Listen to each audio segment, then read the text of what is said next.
اشتاقت لك الأرواح يا رمضان وهفت لشدو طيور. نو د الله تعالی د مغفرت اعلان، د الله تعالی د مغفرت ندا، د الله تعالی د مغفرت आवाज پر ټوله انسانیت باندې د هغې دپاره دا مازدیګرونه دي. نن د جمعې مازدیګر دی او نن د جمعې په مازدیګر کې چې کله سړی په مسجد کې ننواتې د الله په کور کې کښېني او یا د خپل کور په کمره او په حجره کې الله تعالی ته ننواتې ورسي،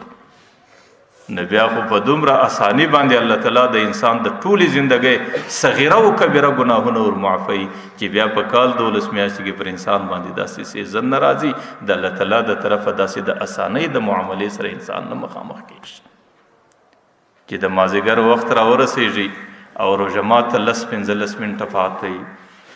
او دا وخت د دعا د قبولیت وخت، یو طرف ته جمعه او بل طرف ته روژه او د روژې د جمعې مازدیګر. نو ما درته ویل چې دې وخت کې خو د الله تعالی رحمت هغې دې سما او دنیا ته راشوسي او د دې انسانانو د مغفرت انتظار لري او د دې انسانانو د توبې انتظار لري او د دې انسانانو د پښیمانۍ انتظار لري او د هغه چا د مغفرت په نصیب کېږي. ما مخکې درته ویل